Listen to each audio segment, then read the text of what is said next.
All right, we're moving on to instantaneous rate of change now that we've had a review of average rate of change and realized that it is in fact just slope. So we talked about driving on a trip and what our average rate of change was over the course of that trip, but that if you looked at your speedometer at one given second or instant, then that would be your instantaneous rate of change. So that's where we're heading here. When we were talking about average rate of change, I mentioned that in geometry class you had dealt with circles, and that if you had a line that sliced through the circle, that was called a secant line. Well, we're going to go back to that, and another kind of line you learned about at that time was called a tangent line. So our definition is going to be slightly different, just as it was between a circle and our calculus definition for secant, but it is going to be similar.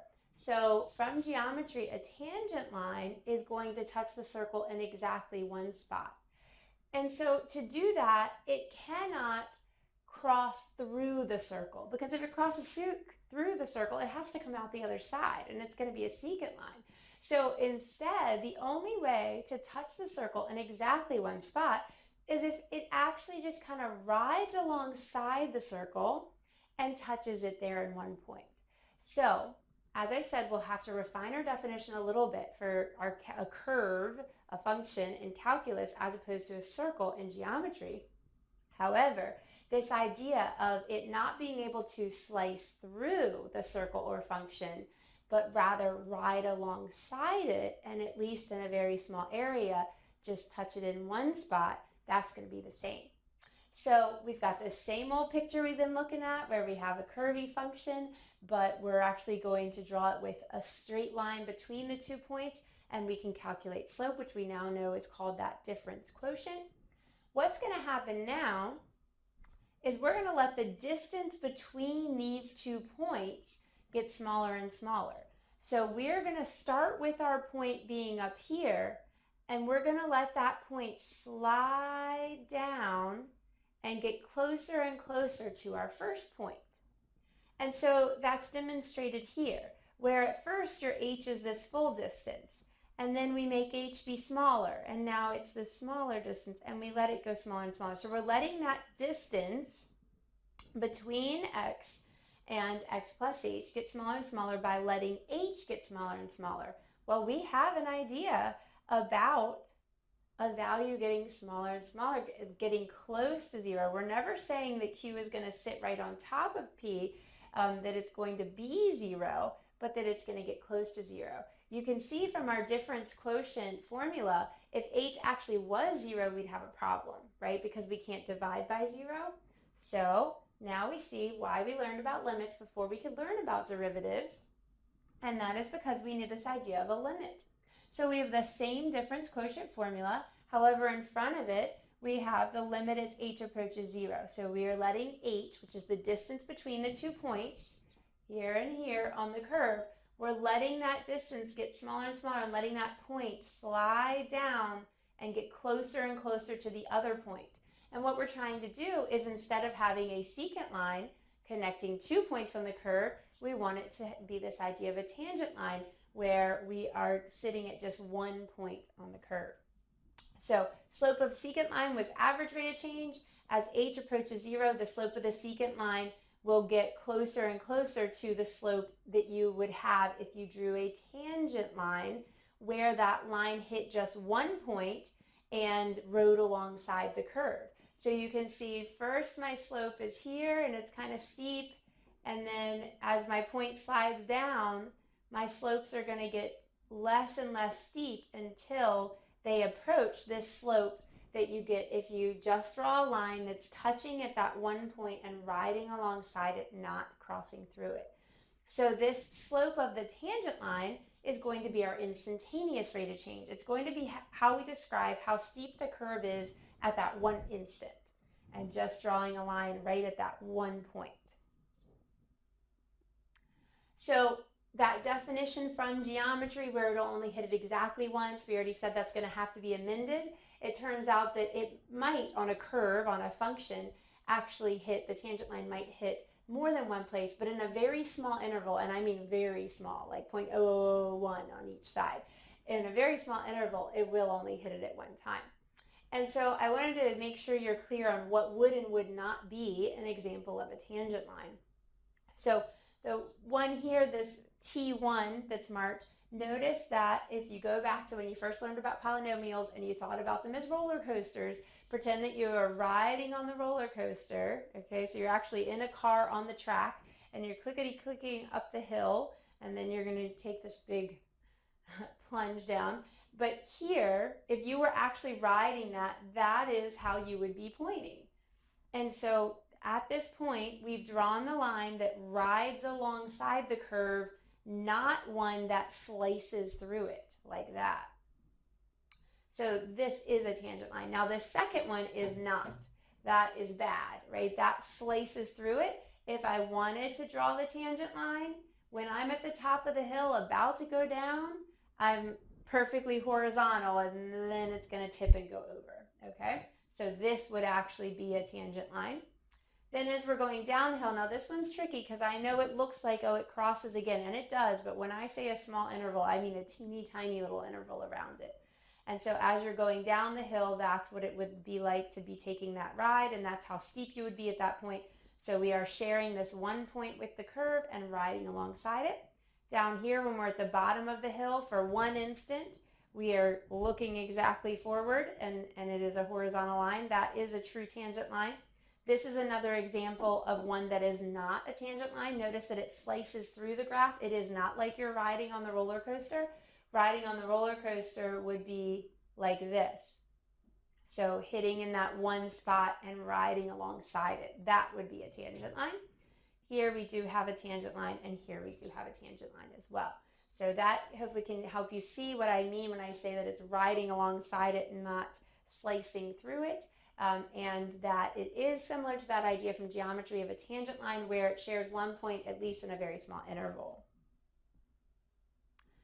So what we saw was that difference quotient, but we are letting the distance between the 2 points get smaller and smaller until one point slides down and is practically on top of the other point, so that we can talk about that instant. And that is this idea of the limit as h approaches 0. So when we have the limit as h approaches 0 of that difference quotient, we are now talking about the instantaneous rate of change. And it turns out it has another name, a shorter name than the long phrase instantaneous rate of change, and that name is the derivative, and that's what we've been trying to get to. So this is the formal or limit definition of the derivative, okay? So the notation for derivative is this little, it looks kind of like an apostrophe. We call it a prime, so we call that f prime. F prime of x equals the limit as h approaches 0 of f of x plus h minus f of x all over h. That is the limit definition of the derivative. You'll see why in a second. Your book also sometimes calls finding this using the four-step process, but my directions will say please use the limit definition of the derivative to find the derivative of this function. If the derivative exists, in other words, if you can evaluate this without problem, and we'll talk about what that means, then we say a function is differentiable. So it's a big word, but it means the function has a derivative at that spot. If function is differentiable, then it has a derivative there. So the idea is we've now slid that second point down till where it's right on top of the first point, and we are talking about drawing a line that shares that point with the function, rides alongside the function, does not slice through it, and in doing that, however steep this line is right there is also how steep your function is right there. So the derivative is useful because it describes the slope at that point on the curvy function. So again, we in algebra class had only ever done lines, and we said, oh, it doesn't matter which 2 points you choose, you're always going to get the same slope. Well, on something curvy, obviously it does matter which points you use. So I definitely have a different slope going here. It's positive as I head up the hill than I do over here. It's negative as I head down the hill. So with a curve, you'll see that your slope can change at any given second, and this tangent line is how we can talk about that. So the slope of the tangent line at a certain point describes the slope of the actual graph at that point. So you have a couple homework problems where they actually ask you the same question, they just word it different ways so that you can see, oh, the slope of the tangent line at a point means the same thing as the slope of the graph at that point. And so you're like, wait a minute, I just did this, I just got the same answer, and that's just because they're trying to make that point for you. Okay, so let's look what a whole problem will look like. So part A here says find f prime of x. That means find the derivative of the function f, okay? And we now have that limit definition of the derivative. So our definition is the limit as h approaches 0 of f of x plus h minus f of x all over h. And we have already practiced in pre-calculus, in our review, and then previously in this section, how to deal with this part, and that's actually the part that students usually have the most problem with. At the end, we're just going to take a limit, and then we'll be good. So do remember that correct limit notation, this limit sign is going to stay until we actually take the limit. And taking the limit algebraically means substituting, means letting 0 be h. So you're finally going to get the motivation for why you had to keep going before. Before we just said do as much algebra as you can. Well, what you're going to find out now is that at any step prior, you would have gotten an indeterminate form if you tried to take the limit. And so that's why we keep going until we don't get an indeterminate form. Okay, so our function is here, 7x minus 3x squared. So we need to, instead of f, have that function. So I need to replace all x's in the given function with the quantity x plus h. So that's 7x plus h in parentheses minus 3x plus h squared. So that part is my f of x plus h. Okay, so that's f of x plus h. Then I see a minus sign, so I'm going to draw a minus sign. Then it says f of x. Well, I know what f of x is. They told it to me. So we have 7x minus 3x squared. Now, don't stop there. If you stop there, you're wrong. So what I wrote is incorrect because I need to subtract off the entire quantity f of x. As written, when you go to evaluate this, you would have only subtracted the 7x. So I need to make sure that I use parentheses when subtracting off that f of x to make sure that the negative sign really applies to both parts of it, or any parts of it if it has multiple terms. So what I've written now is the minus and the f of x part, okay? So here I was plugging in f of x plus h minus what is f of x, and then I need to finish out this template by dividing by h, okay? So what this is, it is just you evaluating the difference quotient. It happens to have a limit sign in front of it. It is the limit definition of the derivative. Your book talks about a 4-step process, and all that is they get you to focus in on writing what f of x plus h is first, and what f of x is, then doing their subtracting, then doing the dividing.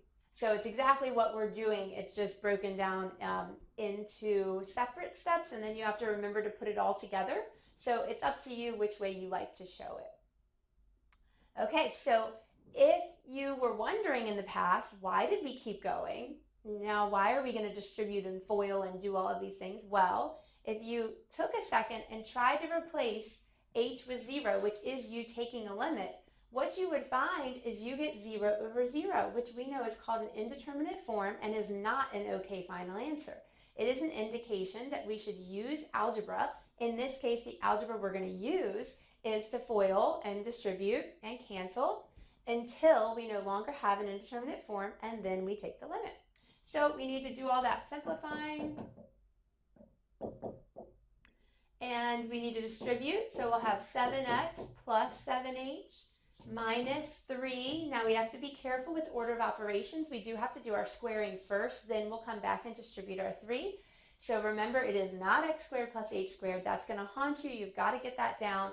If you need to go to the side and do x plus h times x plus h and FOIL it, then do that and make sure that you get x squared plus 2xh plus h squared. And then we're going to have to distribute that 3, and we can go ahead and distribute here as well.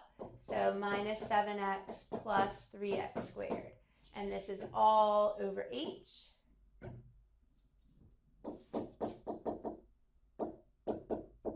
Okay, so I'm coming back now to distribute this negative 3 to all those terms.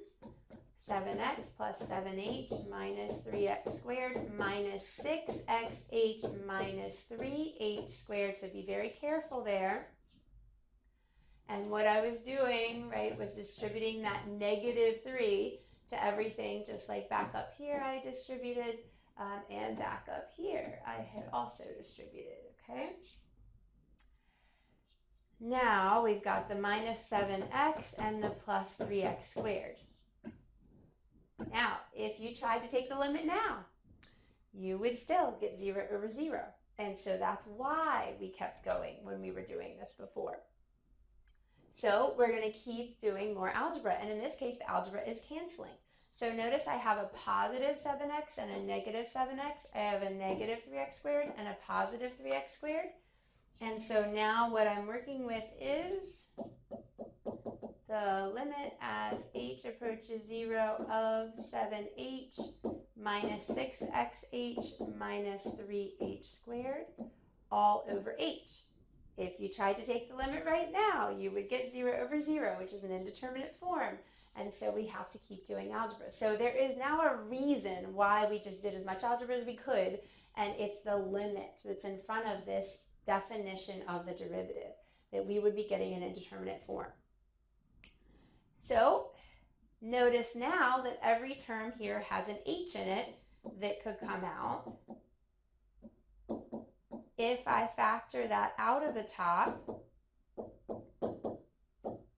then I will be able to cancel now that it's in a factored form with the h in the bottom, and I'm finally going to be able to take the limit in a minute. So we have the limit as h approaches 0 of 7 minus 6x minus 3h. And now if I plug in a 0 for h, I will not get an indeterminate form. So let's do it. 7 minus 6x minus 3 times 0 is 7 minus 6x. So if you follow our whole string of equals, equals, equals, equals, what we were finding was f prime of x. So notice that the derivative is a function itself. And if you think about what this derivative is, right, it's the slope of the tangent line at a point. It describes the slope of a graph at a point.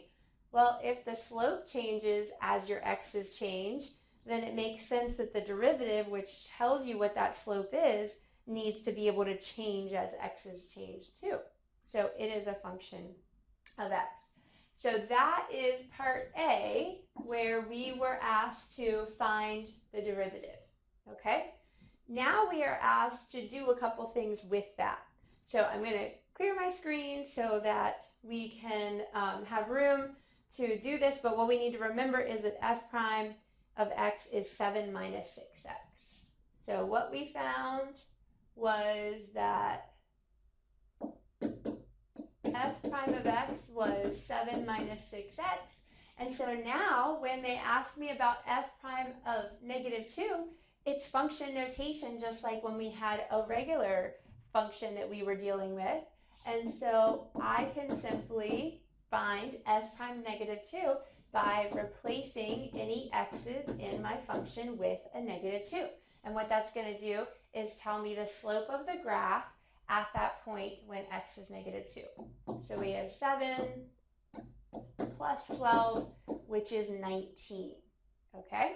So remember that this gives us the slope of f at x equals negative 2. So in y equals mx plus b, we've always used m to talk about slope. So 19 is actually going to be our slope. At this point, all they asked us for was what happens when you plug -2 into f prime, and we've done that. But as I look ahead to part C, I wanted to remind you that the derivative represents the slope of the tangent line at the point, and so the slope of the graph at that point, how steep it is. So in the last part, this is our first time doing the equation of the tangent line, and you will keep seeing it over and over again. So as we learn more about derivatives, you'll be able to find these equations of tangent lines with more and more kinds of functions. But each test, each unit, you're going to see that same question. It's just that what functions you're asked to do it on are going to change. So the equation of the tangent line, I now know the slope of the tangent line, right? So let's remember that the derivative at x equals -2 is the slope of the tangent line at x equals -2, okay? So to write the equation of any line, you always need a point and a slope. Well, as we just discussed, we actually already found the slope. So we talked about the fact that the derivative evaluated at a certain point is the slope of the tangent line at that point and describes the steepness or slope of the graph itself. So the slope of the tangent line we already found in previous work, which is why this was built up the way that it was, and is 19. But what we need is the point. And now we already have an x value. We were given x is -2. But how do we find the y value? Well, we find the y value the same way we found y values all along. Back in the average rate of change section, we plugged into the original function to find the y's that went with the x's we were given. We just have to be a little careful here because now there are two functions floating around. There's the original function and there's the derivative function. So we need to be very careful that we are plugging into the original function. It's if this is my x, what y goes with it. The y that goes with it is what you get when you plug into f of x. Y equals f of x, right? So I need to do f of -2,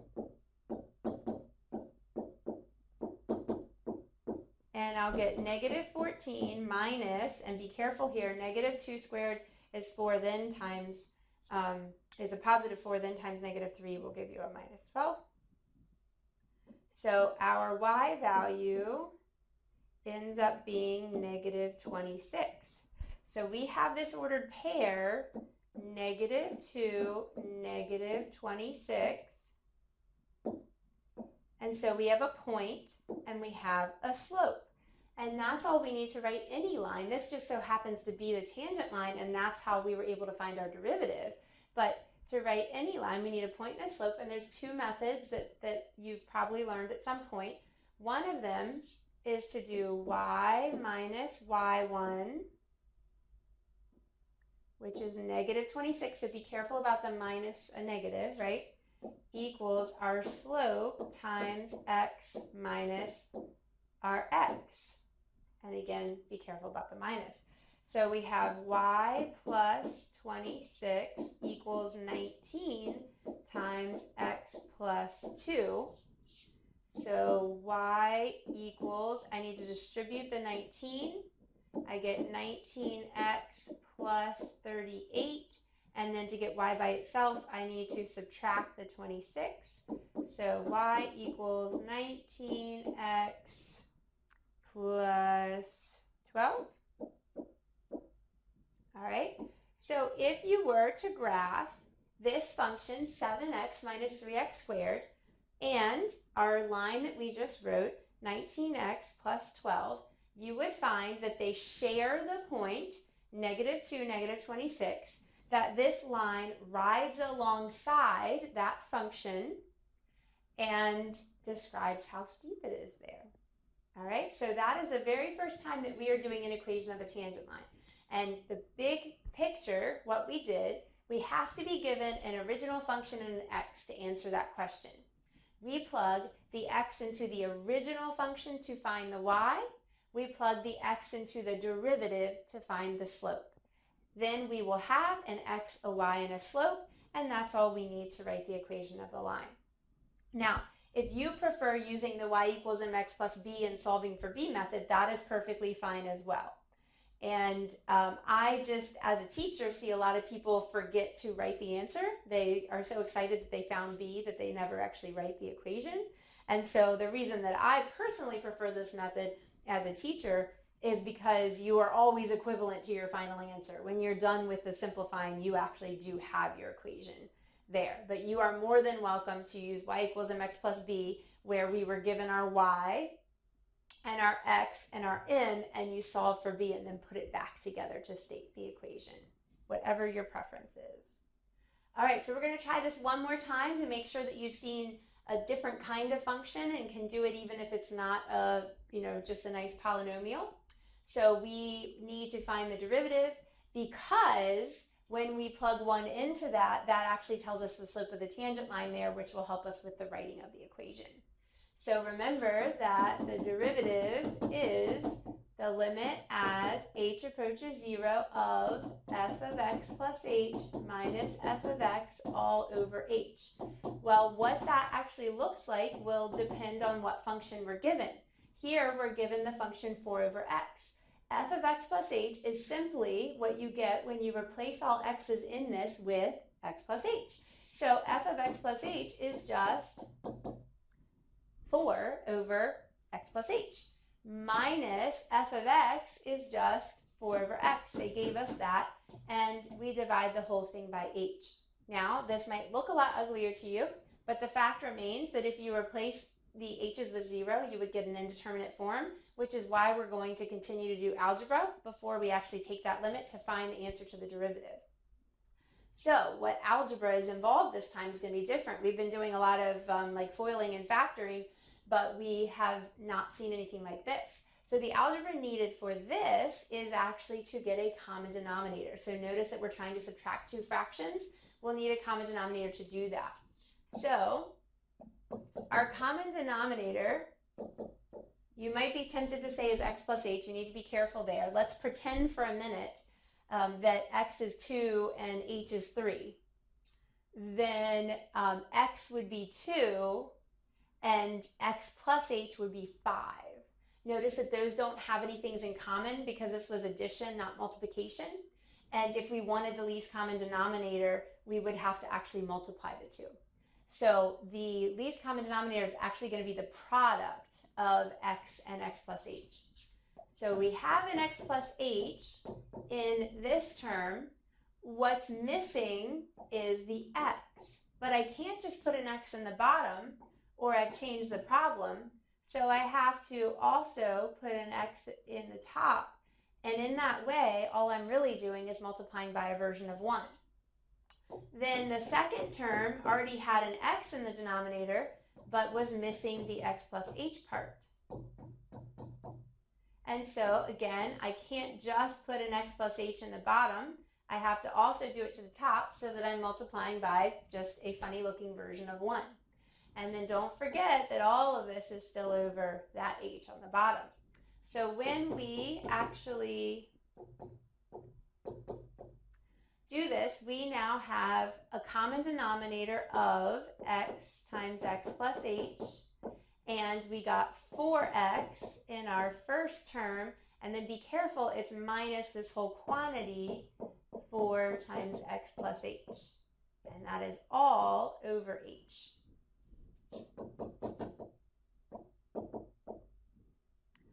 So we have 4x minus 4h when we distribute here, all over x times x plus h, and that fraction is over the h, okay?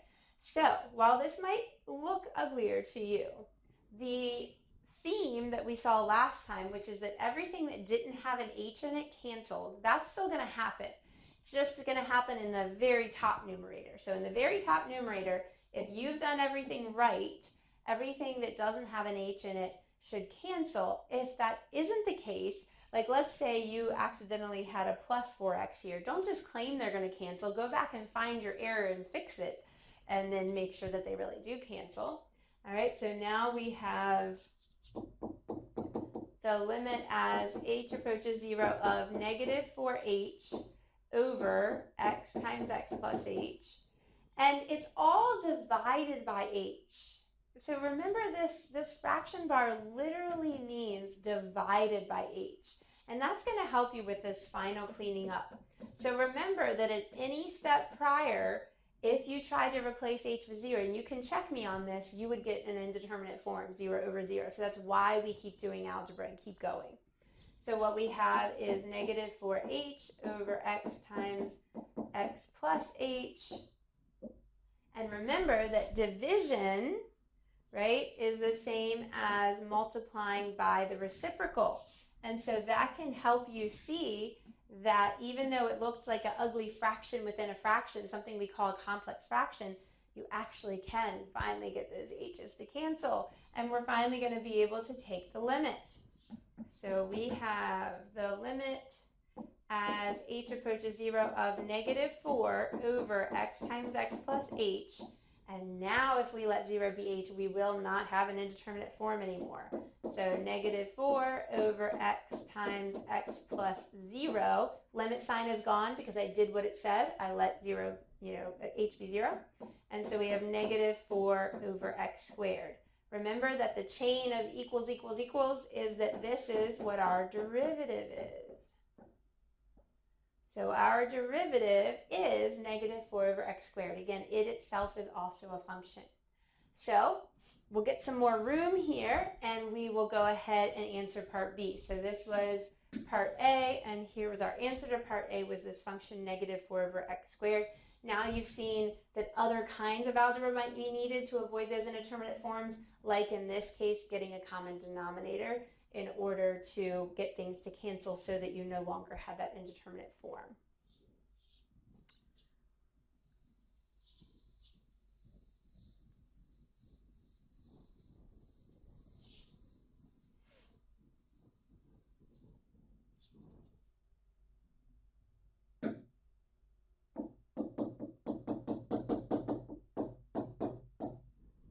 Okay, so what we found in part A was that the derivative is negative 4 over x squared. And so in part B, we are simply plugging 1 into that and getting negative 4. So it's a function as well. This is function notation. It means write down your f prime function and replace all x's with 1. And that's exactly what I did. I made sure not to use the original, but to use as asked the derivative. That's what that prime means. And so I got negative 4. Remember that they're actually trying to help me build up to the last question, which is part C. So remember to write the equation of any line. We always need a point and a slope.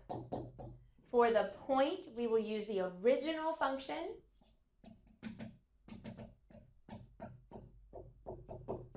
And for the slope, we will use the derivative function. All right, so I need to do f of 1, which is positive 4 over 1. That's from my original function, and I get 4. So I have the point 1, 4. I need that. Then for the slope is the derivative evaluated at a certain point. Okay, so don't tell me that the slope is negative 4 over x squared. Because if you write an equation of a line with a slope of negative 4 over x squared, that is not going to be a line at all. Right? A line has a highest power that you see of x being 1. You'll have some crazy thing with x squareds and x's and different things like that. So remember that a slope is a number. Right? So we don't actually know the slope till they tell us which x we want to talk about, because since it's a curvy function, it changes. So depending which x they tell me, I'm going to tell them a different number for the slope. So I need to plug 1 into my derivative, and I'll get negative 4 over 1 squared, which is negative 4. Oh yeah, we already did that, right? So in this case, they helped build us up to it, and remember, we'd already found that. But I wanted to show you that most of the time at this point, you're just going to be asked part C alone, and you'll need to know, oh, I need a point. I plug into the original to get the point, to get the y value that goes with the x, and I need a slope. To find the slope, it is specifically the slope of the tangent line, and that is the derivative. And that is what then would motivate you to find the derivative. And then we are talking specifically about x equals 1, and so that's why you'll plug 1 into the derivative to find the slope. So now we have our slope, and I have a point and a slope. I can now write the equation. So we have y minus 4 equals negative 4 times x minus 1. So that's y minus y1 equals m times x minus x1. So y minus 4 equals negative 4x plus 4, being careful with distributing. And then when I add that 4 over, I will have y equals negative 4x plus 8. Again, what that means is if you graph 4 over x and you graph negative 4x plus 8 and look at where x equals 1, you will find that they share the point 1, 4, and that this line, negative 4x plus 8, rides alongside that function and describes how steep it is there with its slope. All right, so we're done with the long definitions of the derivative practice. You'll definitely need to practice more through your homework, but we want to take something we observed from that to talk about when will you and won't you be able to find a derivative for a certain function. So in the example that we just did, f of 0 is not defined because it would cause division by 0. So if you were trying to find the derivative when x is 0 and you were doing your work and you had a 0 for x, when you get here you'd have f of h minus undefined. What do you do with that? Like, you can't even keep going. It's literally impossible for you to compute the rest of that difference quotient, and so then of course to take the limit and find the derivative. So if you have a spot on your graph, an x value on your graph that is undefined, you're not going to be able to compute the limit definition of the derivative. You're not going to be able to find a value here, so then you're stuck. So this is an example where the function is not differentiable at that x value. It doesn't mean it's not differentiable at all, but it's not differentiable. You can't find the derivative at just x equals 0. So if a function is not defined at a point, it is not going to have a derivative at that point. It's not differentiable at that point, like here with x equals 0, but actually in a broader sense, any discontinuity. So if a function is not continuous at a certain point, whatever kind of discontinuity that might be, now you see why we did the section before on continuity, then it's not differentiable at that point. It won't have a derivative. So this is going to be our last set of threes that we need to know for this unit. Our first set of threes was how do you take a limit? You check from the left, from the right, and do they equal? Our second set of threes was continuity. So to check for continuity, you check the function value, the limit value, and saw if they equaled. And this is our last, but it's kind of worded in the negative. So this is going to be the 3 ways that a function can fail to be differentiable. In other words, the 3 ways that a function can fail to have a derivative at a certain point. And the first way we've just discussed is if that function is not continuous at that point, it can't have a derivative at that point. Here's an example of a function that is continuous. So it is the absolute value function. And I can draw it in formal definition, right, without picking up my pencil. It does not have any discontinuities, and yet it's still not differentiable at 0. And so why is that? It turns out that any graph with a sharp turn or corner, or an even more formal word for that is a cusp, will not be differentiable at that point. And so if you think about the fact that the definition of a derivative is a limit, and to find a limit, you have to check from the left and from the right. Remember, we previously talked about how the absolute value function is actually a piecewise function. So when we did the limit from the left and the limit from the right, we would have to use different pieces of this graph. And so if I was using this piece and talking about the slope of a line that rides alongside it, the slope of the tangent line, I would get a slope of -1. Whereas if I was coming really close to 0 from the right-hand side and drew a tangent line, a line that rides alongside it and shares a point, I would get +1. So if I check the limit from the left, I'm getting a different answer for the derivative, because a derivative is a limit, than I am when I check the limit from the right. And when the limit from the left and the limit from the right don't equal, then you don't have a limit. And so if the derivative is a limit and the left and right don't equal, then you don't have a limit, and so you don't have a derivative. So that's just an example, and what they were kind of showing there is anytime it feels like there's multiple ways you could draw that tangent line and be touching it just in one point and not slicing through it, that's kind of a problem, because it means, as I drew two extras, that you probably have different slopes when you come from the two different sides. So we have to be a little bit careful, because what we call a sharp corner may not be what they're talking about as a sharp corner. So you may not find this to be very sharp after all, which is why, again, instead of just sharp turn, corner is another name for it. But there's clearly a different slope to the left than there is to the right of that point and this point, in fact. So it's not a smooth transition. So if I had something like this, it's a smooth transition. But here, there's one slope on the left and then a different slope on the right.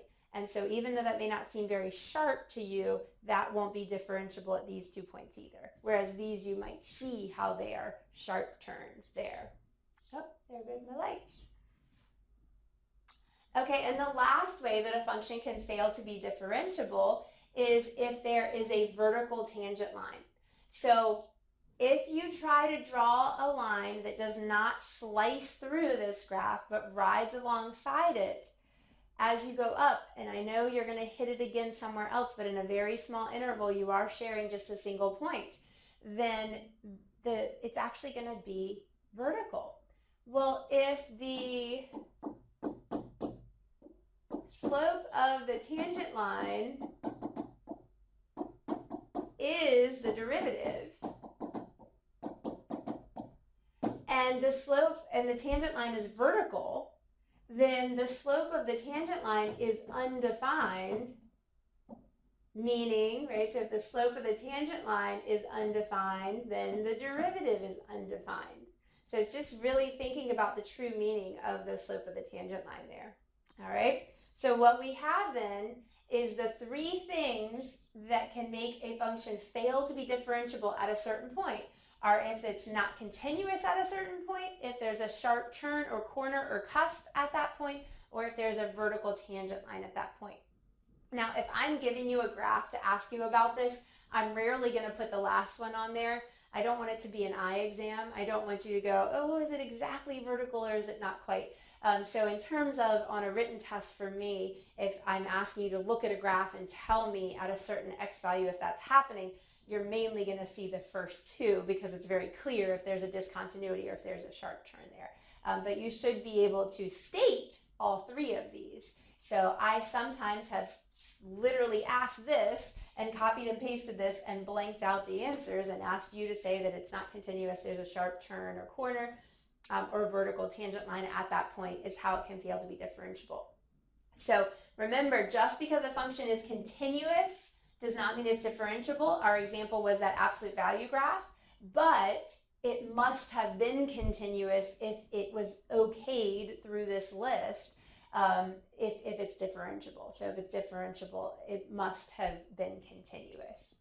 So our last thing here is, now that we actually know what a derivative is, it doesn't matter if you can do that long limit definition of a derivative all day long. If you have no idea what it actually means when applied to a real world problem, then it's of no use to you.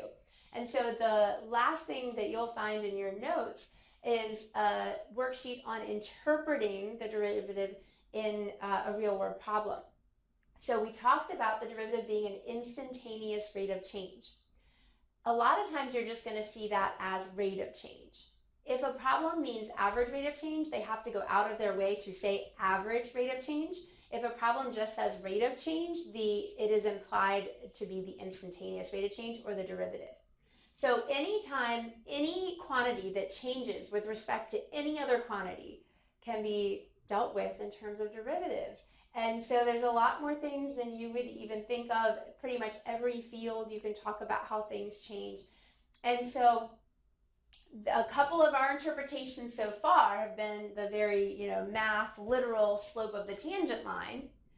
And then more broadly, the instantaneous rate of change, Well, one application of that is speed, or signed speed is velocity. Um, but anything that talks about a rate of change, it's a keyword for derivative. So please do take a look at the handout that I've posted, where you'll find you're not actually doing any number crunching at all. You are taking a real world problem and interpreting it. You're writing a sentence of what it means, where if the derivative was involved, it's that one quantity is changing, and how is it changing? If your derivative is positive, it means you have a positive slope. It means your quantity is increasing as you read left to right. If your derivative was negative, it means your slopes of tangent lines were negative, and if you read left to right, that quantity was decreasing. So take a look at that, and do expect that on an assessment from me, you will have to write a sentence describing what it actually means and interpreting that derivative with this idea of instantaneous rate of change. So that's it for the derivative, but I promise soon there will be a quicker way. You will have to, one time on both your first test and on your final exam, do the long way, the limit definition of the derivative, also known as the four-step process, in order to find the derivative, because that's where it all came from. I need you to show me that one time you understand that the idea is we're taking the slope between 2 points, sliding those 2 points together, that's the h approaching 0 part, until it's a single point, and we have a tangent line, and that tells us how steep the graph is there. So you will have to do the limit definition of the derivative one time, but every other time you'll get to do the quick way, which we're about to learn in the next section. So here's a little bit more in-depth explanation about interpreting the derivative and an example similar to what you'll see on test 1 and the final exam. Just knowing how to compute a derivative is not helpful if you can't interpret it in the context of any real-world problem. So that's our focus here. So if you are talking about a derivative, which could be written as y prime or f prime of x or dy dx, evaluated at a point, the units of that derivative are the units of the output, y, over the units of the input, x. Now, of course, we could have different variables, but in this example, it's dy dx. So it'd be the units of whatever y was, the fraction bar means per the units of whatever x had been. So remember, units of the output per units of the input, and that any derivative has to have units that have a per in them for that reason. So when you're writing a sentence to summarize the meaning, you would also be using rate of change phrases. So if the derivative had been positive, you would have a phrase similar to increasing at a rate of. If the derivative had been negative, you would have a phrase like decreasing at a rate of. So let's look at that in an example. This example says a manufacturer produces bolts of fabric with a fixed width. The cost of producing X yards of this fabric is C equals F of X dollars. So notice that they have to give me the units of both the input and the output in the statement of the problem. So the units of the output, the cost function, are dollars, and the units of the input, X, are yards. So part A says, what is the meaning of the derivative, f prime of x, or dc dx, the derivative of the cost with respect to x, and what are its units? So the meaning is that the cost of producing the bolts of fabric, that's defined for us, is changing with respect to the number of yards of fabric. So the output is changing with respect to the input. So that here is the cost of producing the bolts of fabric is changing with respect to the number of yards of fabric. The units are units of the output per units of the input. We can also use the fractional form of the derivative to help us see that. So this is dc, that means the units of cost is what we're focusing on, and we are told those are dollars, per for the fraction bar, dx, the change in x, where x is yards. So that is going to be per yards down on the bottom. So the units are dollars per yard. where again, that fraction bar is read as per. Units of the output per units of the input, dollars per yard here. In practical terms, what does it mean to say f prime of 1,000 equals 9? So notice that this is exactly what you can expect. You'll see in the homework and then on test 1 and the final. There's no actual calculus for you to do here. There's no computation. I'm already telling you the answer. I am telling you that if you plug 1,000 into this derivative, you get an answer of 9. You don't have to compute anything. You just have to say what it means. So do notice that this is f prime, so we are talking about a rate of change, and we should have a rate of change phrase because of that. The input is 1,000. That replaced the x in f of x, and x was measured in yards. So we are saying when 1,000 yards of fabric are being produced, that the cost is, now notice that the answer to this derivative is positive. When the derivative is positive, that means your slopes of tangent lines are positive on the original function, which means your function would be rising as you read left to right or increasing. So when 1,000 yards of fabric are being produced, the cost is increasing at a rate of 9 units of the output, dollars, per units of the input, yard. Now notice it is not $9 per 1,000 yard. That would mean that it was consistently $9 throughout the whole course of yards 1 through 1,000, and that is not necessarily the case. At this moment, or at this instantaneous rate of change, when 1,000 yards of fabric are being produced, at that instant, the cost is increasing at a rate of $9 per yard. If you looked at an instant right before, right after that, it might be different. So it does need to be just per yard, singular. And then lastly, which do you think is greater, f prime of 50 or f prime of 500? So what is that asking us? Do you think the derivative when 50 yards are being produced, so right, the rate of change of cost, when 50 items or yards are being produced versus 500 yards are being produced. And so we would expect f prime of 50 to be greater. And you can think about this even if you haven't done a lot of business or econ classes. Most of us have just a general knowledge of the idea of buying in bulk. That's why we buy memberships to Sam's and Costco, right? If I can buy a bigger quantity, they will sell them to me at a cost that is less per individual item. So one good example of this is if you think about buying t-shirts for a team. In order to make even just one t-shirt, the t-shirt company has to do the screening. They have to do the design of it and actually make that print that's going to do it on just one shirt. So you have to pay for that no matter how many shirts you get. But if you go ahead and get 20 shirts or even more, then you can divide up that initial cost of making the design along with, of course, the cost of the actual t-shirts. And so by dividing that up, you can charge less per t-shirt than if you were just selling the amount per t-shirt. So that's just one where you can really wrap your head around the idea of there's something that has to be done in the beginning that you have to pay for no matter what. And so making more things lets you divide it up. So we would expect f prime of 50 to be greater.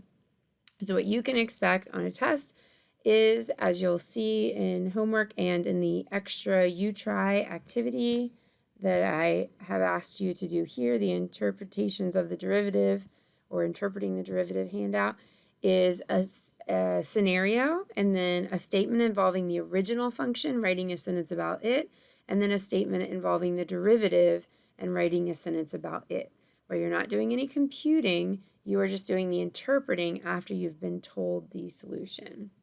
I hope that will help with that extra handout and with the 3 homework problems pertaining to this when you get to them.